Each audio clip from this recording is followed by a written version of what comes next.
ndetse niyihe sano ashobora kugirana n'abandi, ni wowe ubigiramo uruhare runini cyane. Babyita perception. Iyo urebye ubwoko bw'imirebere, imirebere ni iki?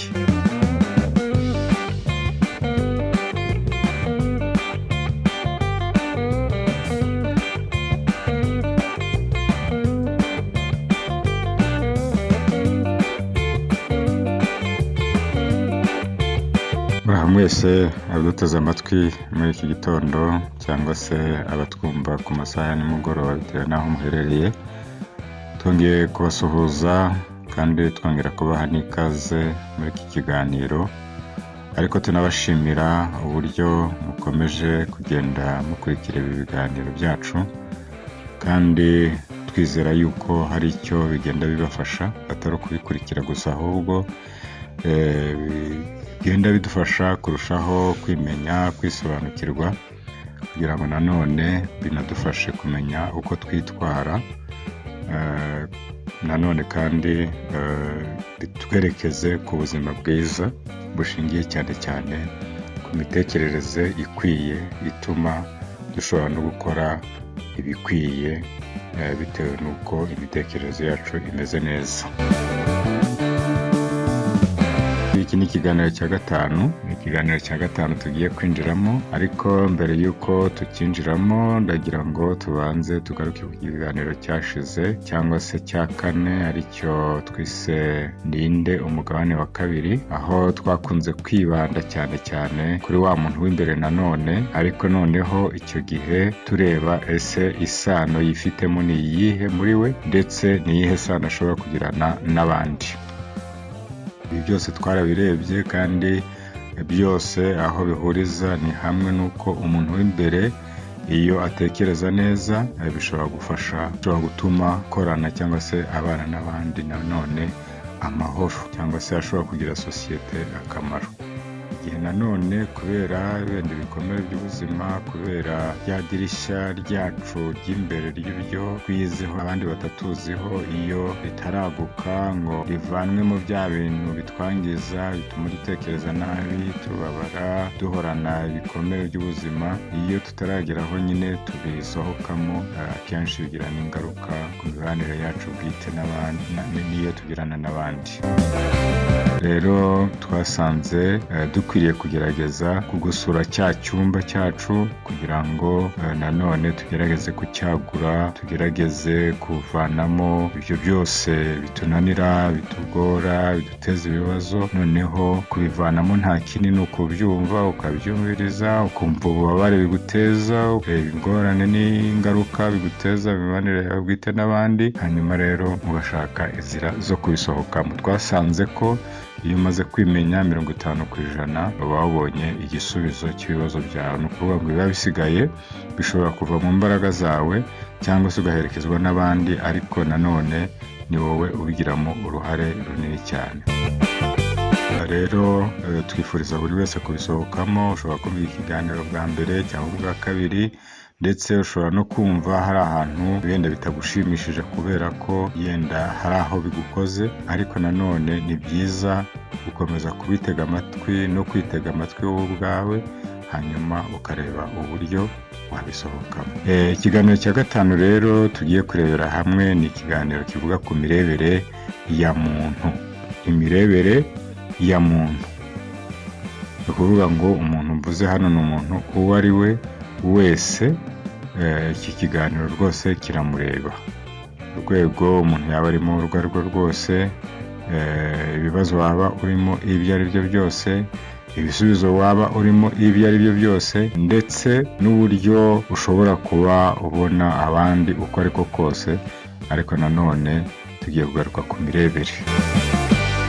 Turaza kwibaza byinshi kuri iyi mirebere, kuko ni ijambo risa naho ridasobanura neza iri jambo, cyangwa se mu buryo bwuzuye, cyangwa se mu buryo umuntu yaba abyumva neza, kuko imirebere duhita twumva ijisho byo rireba, ariko nanone hari igihe tugira imirebere irenze ibyo turebesha ijisho. Mu zindi ndimi babyita perception mu cyongereza cyangwa se perception mu gifaransa, aho bisobanutse neza kuko uhita wumva nyine ko ari ijambo rifite ukuntu ryihariye kandi ryakumvikanisha neza icyo dushaka kuvuga.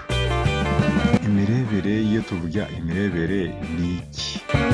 Ngira ngo biragoye kubyumva, ariko nanone biroroshye kubyumva ku muntu wumva injyana y'iki kiganiro dukoresheje ziriya ndimi, nubwo wenda tutazizi twese, ariko ziraza kudufasha kubyumva neza. Imirebere ni iki? Imirebere, iyo tuvuze imirebere humvikanamo inshinga kureba. Kureba rero bifitanye isano n'imikorere y'icyumvo sens cyangwa se sense, icyo kureba, kuko iki cyumvo amakuru kibonye gihita kiyohereza ahagomba gukorerwa isesengura ritanga igisobanuro cy'ibyo ijisho ryabonye. Noneho ubwonko bukabona kucyita izina ryacyo, ugahita ugitandukanya n'ibindi byose yenda warebaga nta kwibeshya kurimo, kandi ibi biba umwanya muto cyane udashobora kubarira n'isegonda. Uko iyo ufunguye amaso urebye ukabona wenda imodoka mu muhanda, ni ukuvuga ngo biba byabanje koherezwa mu bwonko bwacu, hakagera rero igice gitanga igisobanuro cy'icyo ugiye kubona, hanyuma ako kanya ugahita ukibona. Nyamara iyo dufunguye amaso duhita tubibona, ntabwo tubibarira mu mwanya cyangwa se umunota, ahubwo tuhita tubibona ako kanya. Ntabwo twamenya uko icyo gihe kibarwa, ariko aba ari igihe gito cyane tugahita tubona. Niyo mpamvu iyo urebye uhita ubona nyine, ariko ibyo wabonye amakuru yabyo uyahabwa n'ubwonko buba bwarebye, bwagufashije kureba icyo kintu, ariko bishingiye ku buryo bwakibonye, izina ryacyo, uko gisa, uko kigenda, byose uhita ubibona ako kanya. Aha niho tubona rwose uburyo butangaje Imana yaremyemo umuntu ku byumvo bye byose. Nubwo ibi ngibi tugiye kubisobanura kurushaho, ariko nanone tubisangiye n'izindi nyamaswa zose, kuko nazo zifite ibyumvo, zirareba, zirumva. Tugiye kubirebera hamwe ubwoko bw'imirebere. Reka tuvuge wenda duhereye ku mirebere y'ijisho tuba tumaze kuvuga, cyangwa se kubona. Mu zindi ndimi bazita sens de la vue mu gifaransa, cyangwa sense of sight. Ni ukuvuga ngo bya binini nari maze gusobanura byose. Kuvuga ngo ijisho ryacu nyine rirabona ibyo ribonye, ribibona kuko hari amakuru ryahawe kugira ngo rishobore gutandukanya ibyo ribona mu mashusho yabyo, mu ngano yabyo, mu mabara yabyo, mu miterere yabyo. Ibi byose rwose bikorwa n'iki cyumvo cy'imirebere. Imirebere ya kabiri ni imirebere yo kumva, cyangwa se kumva amajwi, tuyita sens de l'ouïe cyangwa sense of hearing. Sense of hearing ni ukuvuga ngo amatwi yacu arumva, ariko nayo yumva, nayo amaze gusobanurirwa n'ubwonko bwacu ibyo arimo kumva cyangwa se agiye kumva, agahita abiha igisobanuro, gutandukanya amajwi atandukanye y'inyamaswa, y'abantu, ndetse no hagati y'abantu. Muzabirebe, ntabwo abantu bose bagira amajwi angana, ndetse no mu rugo muzabirebe, iyo umuntu avuze buri wese amenya ngo ninde uvuze, nubwo yaba ari kure atamureba. Ni ukuvuga ngo rero gutandukanya ayo majwi n'ibyo twumva byose, ibyigisho twumva n'ibindi byose bikorera muri iki cyumvo cyo kumva cyangwa se cy'amajwi. Imirebere yikoranaho.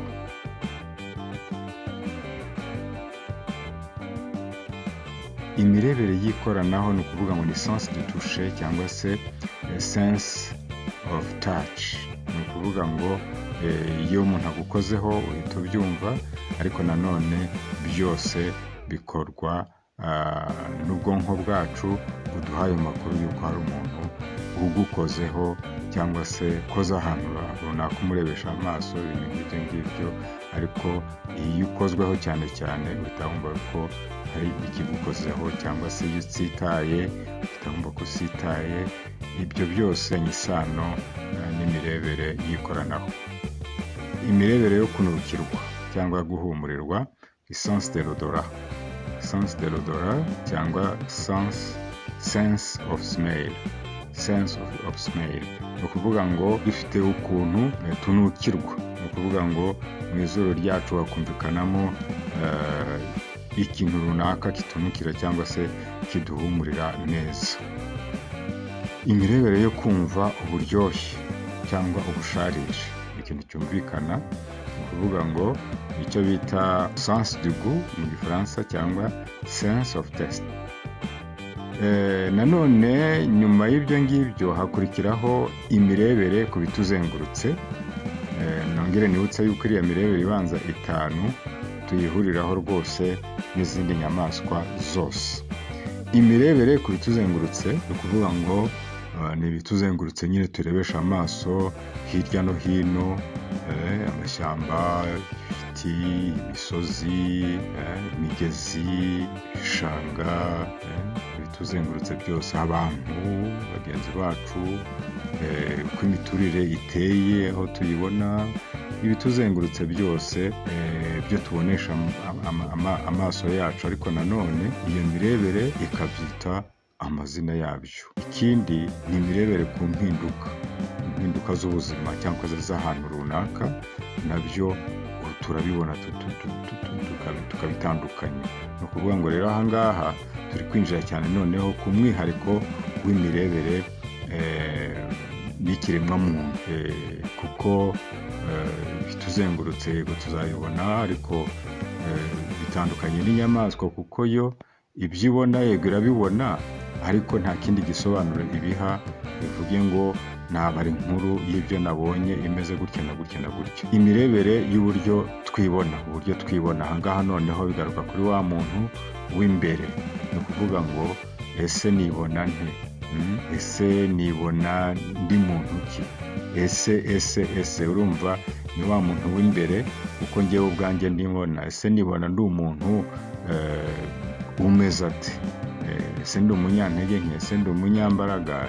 Ese murumva nyine umuntu yakibaza ibibazo byinshi, ariko bishingiye ku buryo buri wese yibona.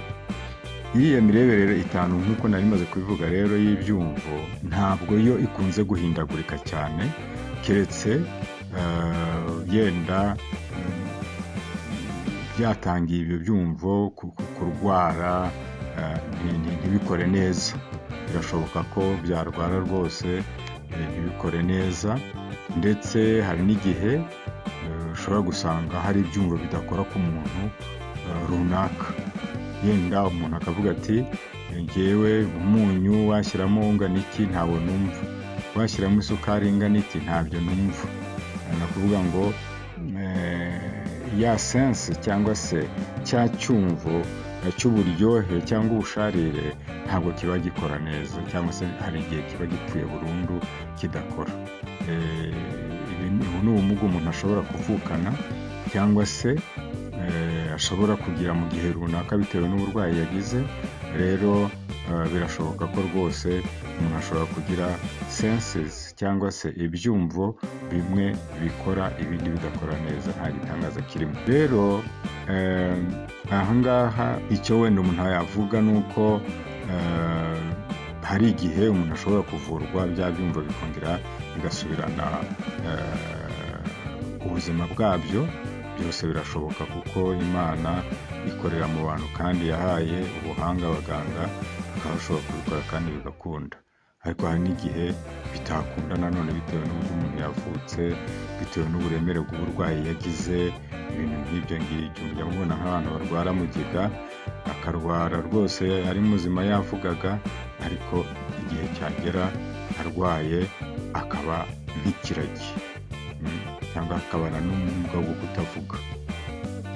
Urumva byose biba bishoboka, nta kidasanzwe kirimo, kuko kuri iyi si duhuriramo n'ibyiza n'ibibi n'ibigoye. Rero niyo mpamvu byose bishoboka ko umuntu yagira ibyumvo bikora n'ibidakora. Hari igihe nanone ibi byumvo byacu bishobora gukorera icyarimwe. Ni ukuvuga ngo nshobora kureba nkumva nkanabona. Reka dufate urugero rw'impanuka yabaye y'imodoka. Imodoka wenda yari yari ihetse cyangwa se yari itwaye abantu cyangwa se ibintu. Ni ukuvuga ngo iyo modoka iyo ikora impanuka ndabibona, nkabibonesha amaso, ariko narangiza nkumva amajwi y'ibyabaye. Iyo ikubitanye n'indi mpita numva amajwi ako kanya. Iyo hari ibimenetse bihumura cyangwa se binuka, nanone mpita numva uburyo binuka cyangwa se bihumura. Sinzi uko umuntu yabyita, ariko byombi birashoboka. Ni ukuvuga ngo rero icyo gihe mba nagerageje gukora iki? Mba nagerageje gukoresha senses zose cyangwa se ibyumvo bitatu icyarimwe, bigakorera rimwe rwose kandi nta kwibeshya kurimo. Ibyo rero dushobora no kubibona ku byo tureba n'ibyo twumva. Iyo wenda turirimbirwa n'abahanzi, turabareba tukumva inshurango, tukumva n'indirimbo baririmba. Murumva nyine no mu kumva hari igihe ushobora kumva ibintu bibiri icyarimwe cyangwa bitatu icyarimwe. Ni ukuvuga ngo ndumva indirimbo ariko ndumva n'amajwi arimo kuririmbwa, ndumva inshurango yayo.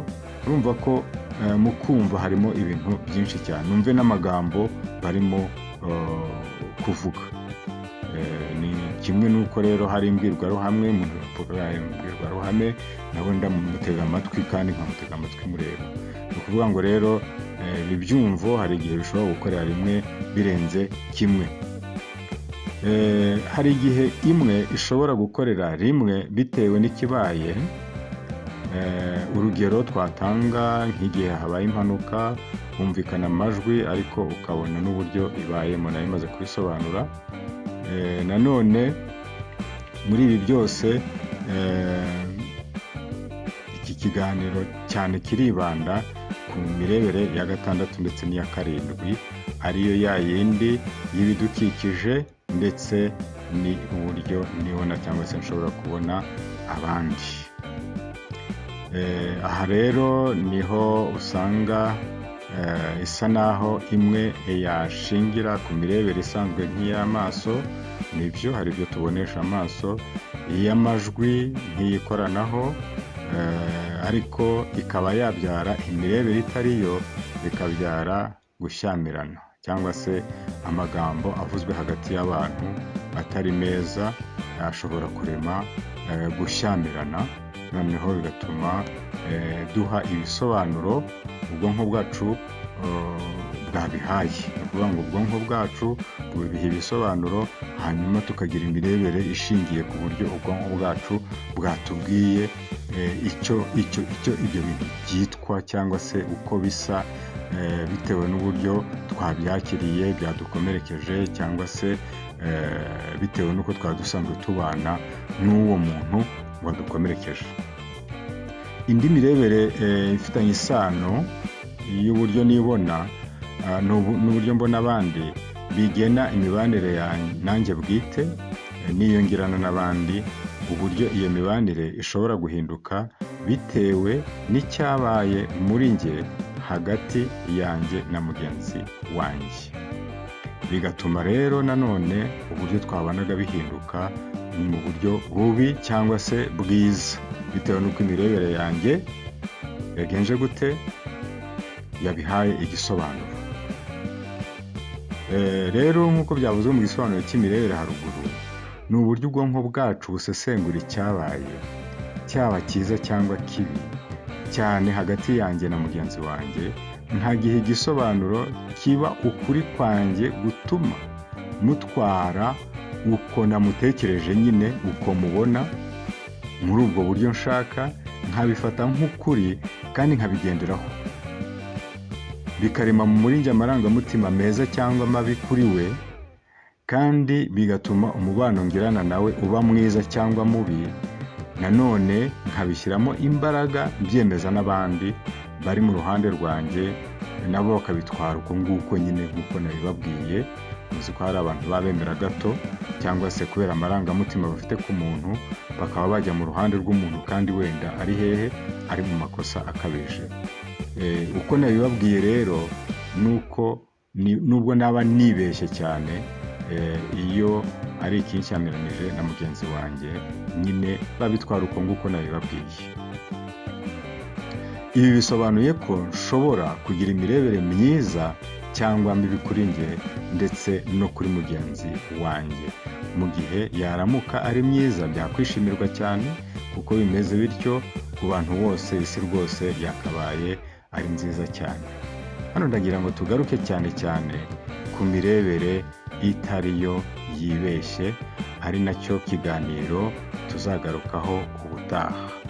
Ndakurarikira rero gutekereza kuri aya magambo, kwitekerezaho, ukisuzuma, ukireba, ukavuga uti ariko ibi bintu bijyanye n'imirebere yanjye bimeze ite? Ese mbona ibintu uko bikwiye? Ese ndibeshya? Ese bigira ingaruka kuri bagenzi banjye? Ndagira ngo ufate umwanya wo kubitekerezaho rwose, ndetse ufite umwanya uhagije, atari bya bindi byo kubivanga n'imirimo isanzwe, ahubwo ugire umwanya wo gukora icyo bita meditation cyangwa se meditation kuri wowe ubwawe, urebe icyo ibyo bintu bishobora kuba bikiza cyangwa se byangiza. Urebe ukuntu bigushyamiranya na bagenzi bawe, cyangwa se bituma ubana nabo neza, kuko nabyo birashoboka. Ariko cyane cyane iyo ibintu bimeze neza ntabwo abantu babitindaho, ahubwo abantu batinda igihe batinda ku bintu biba bitameze neza cyangwa se bimeze nabi mu mibanire yacu bwite ndetse no mu mibanire n'abandi bantu. Ndagusaba rero kugira ngo ubanze utekereze kuri iki kintu, ubanze witekerezeho, urebe iyo mirebere yawe, urebe uko wibona. Ese nibona nk'umuntu uciriritse? Ese nibona nk'umuntu udafite agaciro? Ese nibona nte? Noneho ibindi tukazabigarukaho mu kiganiro gitaha, ari nacyo cyane cyane uzibandaho. Itoranirize rero isomo ubona rifitanye isano n'imirebere yawe. Uko biri kose mu isomo rya Bibiliya, nzi gusoma Bibiliya, hanyuma urebe isomo rifitanye isano n'imirebere yawe. Tuzagaruka nanone kuri iyi mirebere, ndetse tunarebe n'ingero zo muri Bibiliya, cyangwa se urugero rwo muri Bibiliya ubutaha, kandi buri wese murarikiye kuzaba ahari kugira ngo iki kiganiro azakomeze kucyumva, kandi acyumve yireba, atareba undi muntu, ahubwo yireba yibona, kandi byose bimuganisha ku buryo abona abandi cyangwa se sosiyete abamo. Noneho numara kwibonamo ko ibintu ari byiza, azaba ari amahoro. Ntubibonamo ko nanone hari ibibazo bishobora kuguteza cyangwa se byaguteje na bagenzi bawe, ahangaha ubutaha tuzareba uburyo wabyitwaramo. Rero imirebere yanjye ishobora kungiraho ingaruka, bigatuma ntabaho mu buryo nari nkwiriye kubaho. Imana igufashe kandi ikwiteho, kandi ukomeze kugubwa neza, ndetse no kurushaho kwimenya no kwisobanukirwa. Umunsi mwiza. Ikiganiro kanda akazogera ariko kagaragara mu magambo subscribe cyangwa se s'abonner mu gifaransa, hanyuma uzajye ubona ibi biganiro igihe cyose bizaba bisohotse, ubibone ku gihe kandi mu buryo bukoroheye. Mu gihe utarakunda, uraza kubona link y'iki kiganiro cyangwa se ibi biganiro tugira bya Kubaho Ndiho TV, noneho uhakande kugira ngo uzabone ibindi biganiro byose byabanje. Nuko rero nkwifurije komeza kugira ibihe byiza, naho ubutaha.